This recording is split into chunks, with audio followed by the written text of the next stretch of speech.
Good afternoon, and welcome to episode 5 of Ken's Kitchen. This afternoon, we're going to take on preparation of what I think is the world's most popular protein, chicken. Now, not just any chicken, but what I think is one of the great unsung heroes of the dinner table, the humble yet potentially elegant roast chicken. So we'll be doing roast chicken. Some of the advantages of doing a roast chicken, usually we think about roast birds at the holiday time, you know, the Thanksgiving turkey or the Christmas Cornish game hen, something like that. But chicken is available year-round. We know that turkey is best available price-wise and variety of size-wise around the holiday time, and then you really don't find much the rest of the year-round. Makes sense.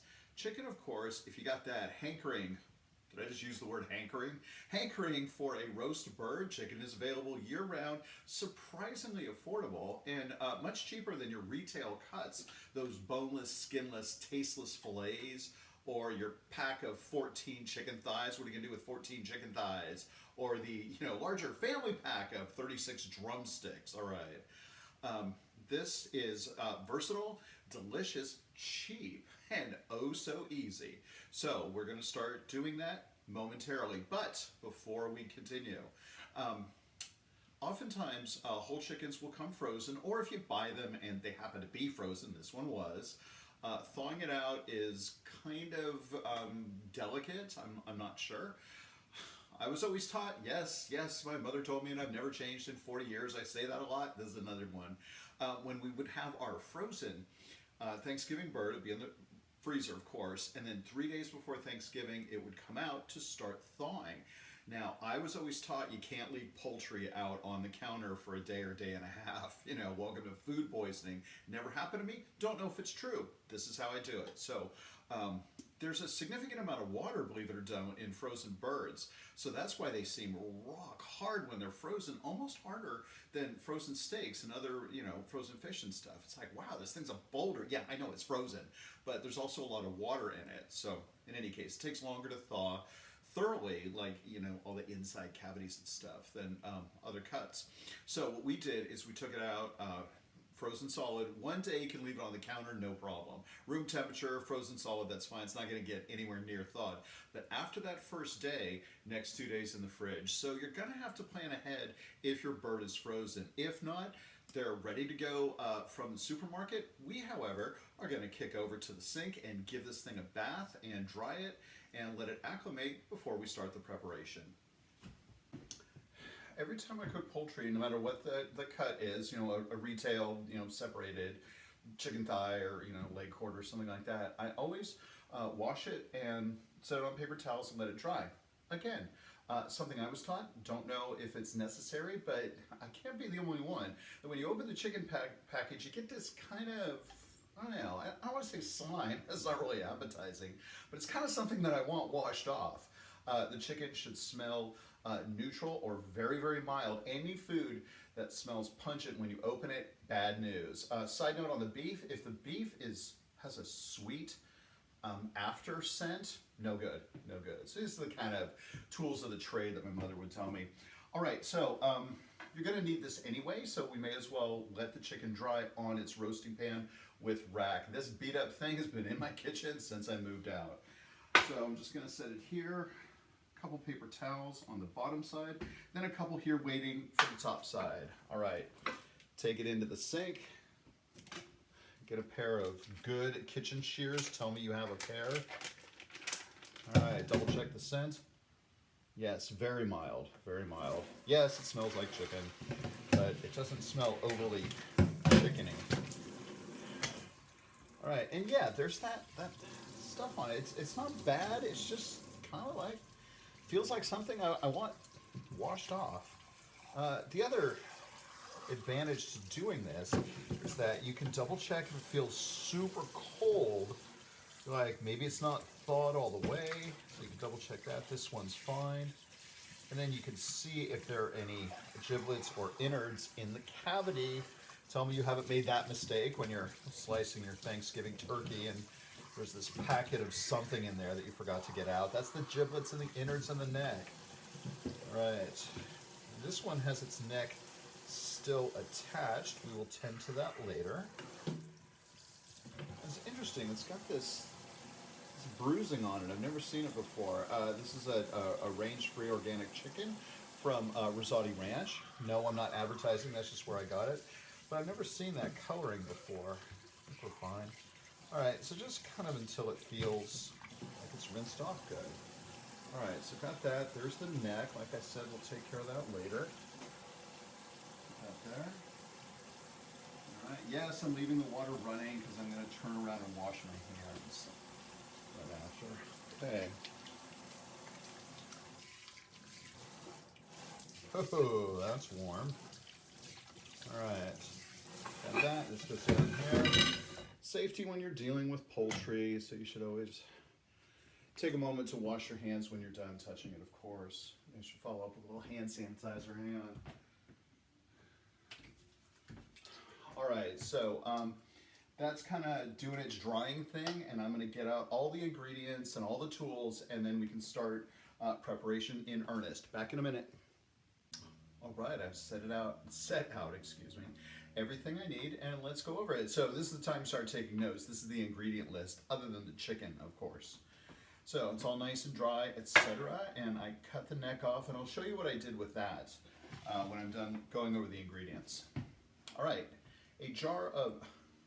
a bowl, what did I say jar? A bowl of aromatics. And what these are, right, is carrot, celery, yellow onion, the end of a lemon. I just took a disc right off the back, a couple cloves of garlic. So that's it. Carrot, onion, celery, garlic, lemon. Very straightforward. Basics. That wonderful smell you get when you start to cook this, you're like, wow, that's what Thanksgiving smells like. And you're not really smelling the turkey cooking until it, gets cooking. What you're doing is smelling the wonderful fragrance that comes from the mix of aromatics, hence the term aromatics. They smell good, they also flavor good. Those will be stuffed into the cavity of the chicken. All right, seasonings, salt, pepper, a product called Poultry Seasoning. It's just got everything you could possibly need in one seasoning blend, Poultry Seasoning. This looks about 4 tablespoons of olive oil. Everything is in these small metal cups because if you have a partner that can act like, an OR nurse and say like, okay, salt, pepper, you can hang on to the chicken, keep your hands all chickeny, and then your partner can apply the seasonings and put stuff in. But I'm doing this solo, so everything is here in separate prep dishes. So if I need more, I'll stop, wash my hands, get more, and go back. That's to keep whatever germs that are on the chicken that get on your hands, not in your kitchen seasonings. Okay, what's that? 2 tablespoons of room temperature butter should be fine. And 4 of these ridiculously sharp skewers. So they're not shish kebab size. I mean, that would be absurd. They're these. So once you're done stuffing the cavity, we'll do a little stitching work. I'll show you what a surgeon's knot is, which is kind of cool. So you'll put these in horizontally this way. 4 of them is usually all I need. And then you'll do a crisscross pattern with a length of cotton kitchen string. What's that? A little bit less than 2 feet. You'll be fine. All right, now this pot. What is this pot for? You'll notice all the garbage is in here. It's what my brother used to call garbage maintenance, including the neck of the chicken, the bottom of the celery. It's like the ends, peels of the carrot, nothing goes to waste. What this is for, once everything is done and the chicken goes in the oven, I'll prep this. I would say a 1.5 cups of water, salt, and some solid, maybe 5 peppercorns. Get it on the stove, get it boiling. I don't think any longer than a half an hour. I was just thinking. And then turn it off and leave it. Strain it.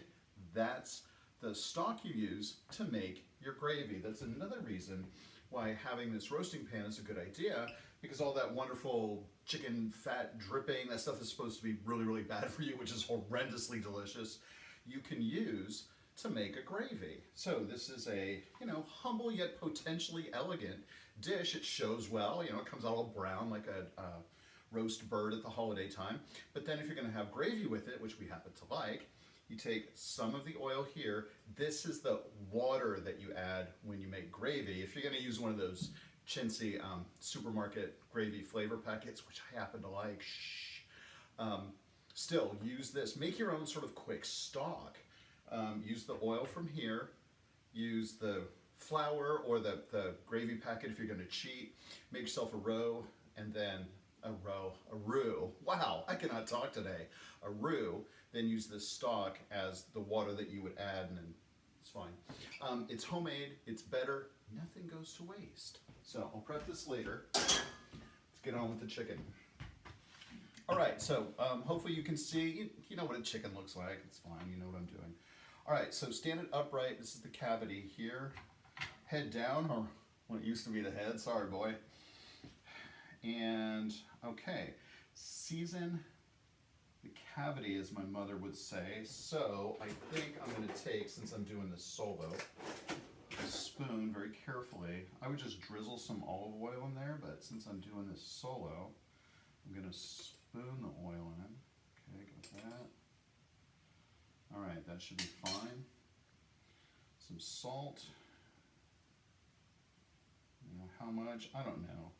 Not too much, not too little, just right, kind of like a barn chicken, 3 bears. Don't be chintzy with the seasoning either, otherwise it's going to be bland. Maybe it'll taste just like chicken. Okay, back to work. All right, and that's that. Oh, it smells wonderful. Whoops, that might be too much. I'm over it. All right, and then just, there's no rhyme or reason.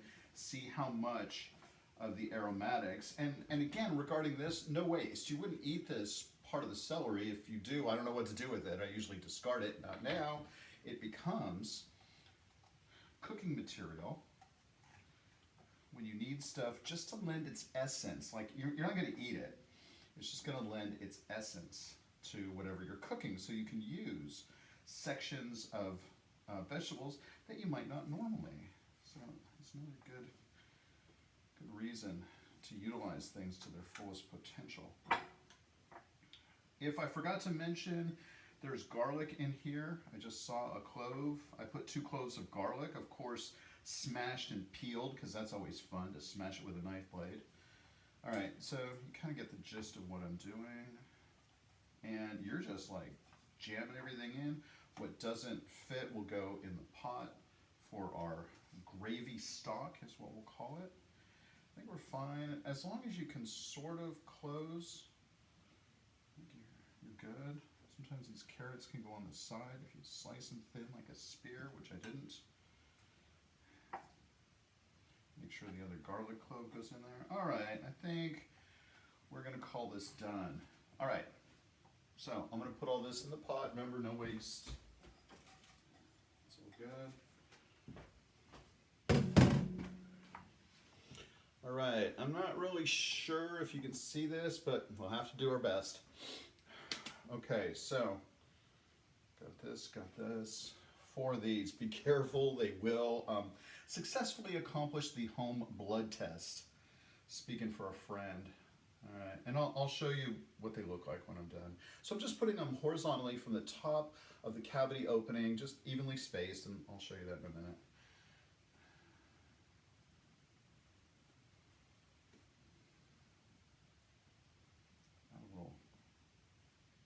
Section of cartilage here that I didn't expect. Well, these things should pierce through it. And then I try to do one on the bottom to pick up that little tail flap thingy. Don't know what it's called, but it's a tail flap thingy. And you'll notice when I'm done lacing it how I did that. All right, so let's just do a quick show right here. And that's what that looks like. So you just kind of put them in sideways like that. Okay, and now lace it. So I take this and I bring it under that little tail flap thingy and then cross it so I can hold that flap in place, and then just, you can see what I'm doing, sideways, cross, this way, cross. Just kind of pull it snug, don't be ripping it out of the chicken, it just has to stay closed while cooking. That looks good. All right, surgeon's knot. Make a knot and just go one more loop. Just one more loop. Then when you pull it, I don't know if you heard that, it squeaks a little bit and it kind of stays put. Extra loop there, extra knot, excuse me. And I should trim that off. And I put my shears in the dishwasher. Try to keep everything germ free. Sometimes I toss stuff and I still need them. All right. You might notice there's a pair of shears back here, but I'm going to keep those clean so that when it's done cooking, I can use the shears to trim off the drumsticks and help me carve it. All right, that's done, that's done, that's done. I need a quick hand wash and some more poultry seasoning, so I'm going to stop the video. Be right back. Okay, back for the external dressing, external seasoning, I guess. All right, so butter. And wow, that's not as warm as I thought. All right, so get that soft. Come on. Making like, it's like you're putting too much lotion in the palms of your hands just to get it all buttery. You're like, oh my God, why is he doing that? Just like the quail, if you saw that, you want some fat on the skin. What that does is it holds the heat against the skin more than just the ambient heat from the oven. So it's a heat transfer mechanism. That's why you deep fry or you fry in fat or oil. It transfers heat. Now I know the oven does that, but this, you put it on the outside to get that wonderful, glorious, crunchy skin. It's horrendously bad for you, I know. Shh, don't tell anybody. It's delicious. All right, let's see if I can get the rest of that.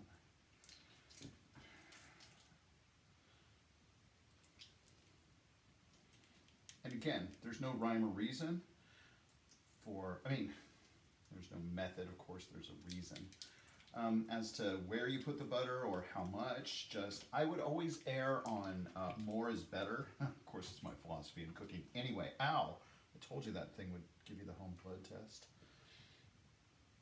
Word I can't say. All right, so what you're doing is kind of getting the underside, although the underside really never gets crispy, and it's kind of hard to get that skin to be crispy. It's disgusting. Alright, so this butter is not behaving as much as I would like. Of course, when I'm doing this kind of live without any preparation, the butter's not cooperating. Alright. And we, of course, have the olive oil to fit in to nooks and crannies that the butter doesn't want to get to. So here I'm going to go in the joint between the drumstick and the wing. Get under there, stay away from those suture skewer thingies. Oh good, I'm not bleeding. Thought I was. Alright, and that's fine, and then since this butter dish is going in the dishwasher anyway, take as much out as you can, just kind of put it where I have.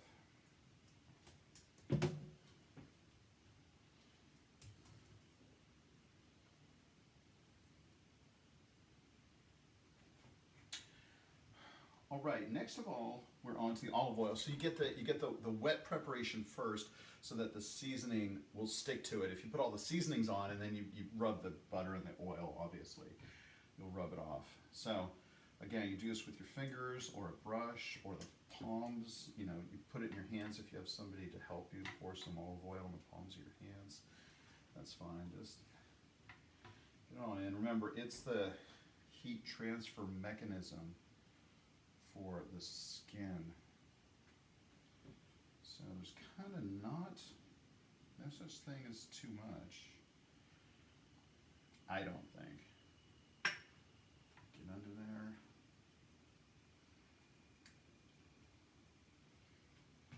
Then kind of pour it where the opening is in the skewers, because they are trying to kill me. All right, that looks good. Always have some paper towels handy. I don't really have to do too much cleanup on my hands yet since I'm washing all the prep dishes. Okay, salt. I usually shake it up high here so I can see it drop, and you can avoid clumping.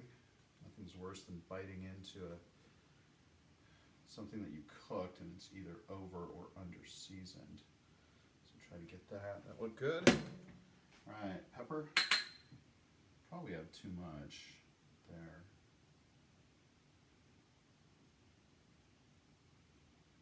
Oh, speaking of clumping, I think I got a little clump on the top. I'm over it.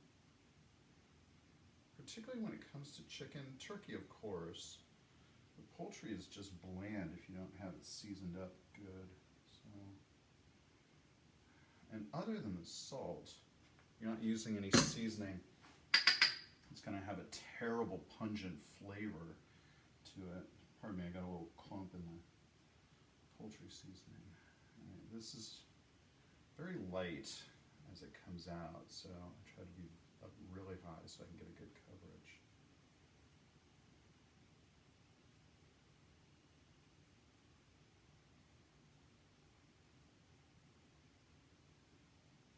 All right. Oh my goodness.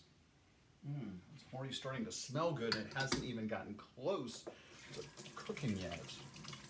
Again, the best part of cooking, among the best parts, that wonderful fragrance permeates your house. Okay.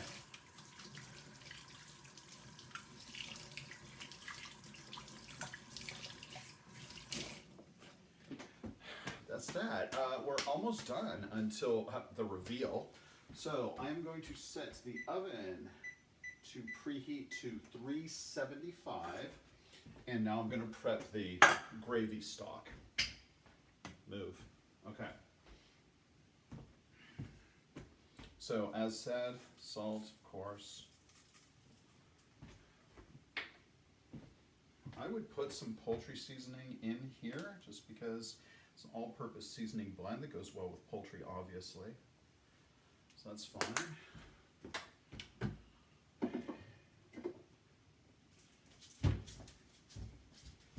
And some whole peppercorns.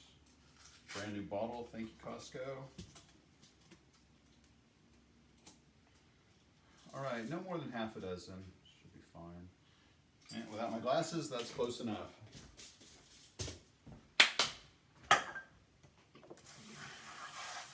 I'm not sure that's a cup and a half. It looks pretty darn close. Just enough to get everything floating. I can't really show that without spilling it. Yeah, just enough to get it floating. Put it on the oven, get that started.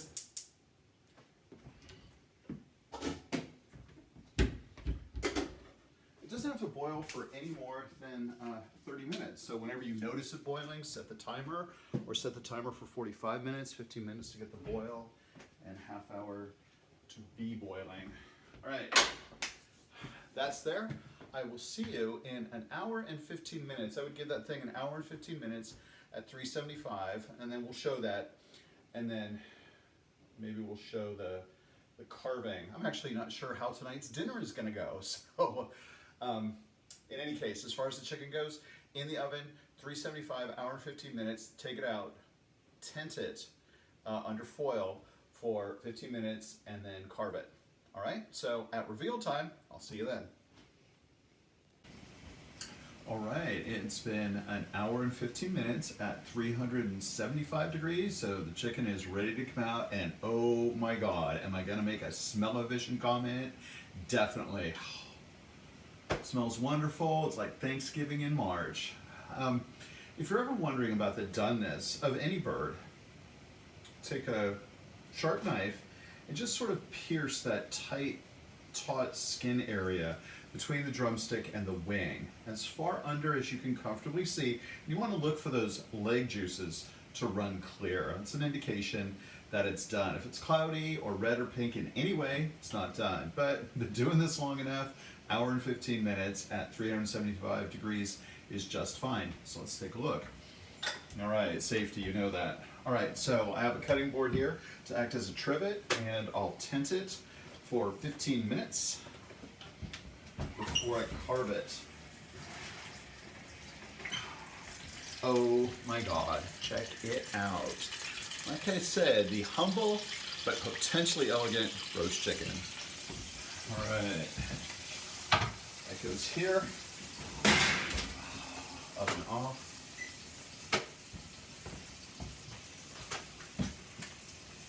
Tenting goes for all meats that you cook, even steaks. Should get a rest under a tent for 4 or 5 minutes. All right, make sure you use the cheap aluminum foil for that, not the good non-stick type. All right, we're gonna call this done. The rest of dinner is cooking. If it matters, we have diced potatoes for mashed potatoes and broccoli for florets to go with it. So I wish I could show you my carving it, but don't exactly do that well, so I don't want that on film. So we'll call this done, and until Ken's Kitchen 6, bon appetit.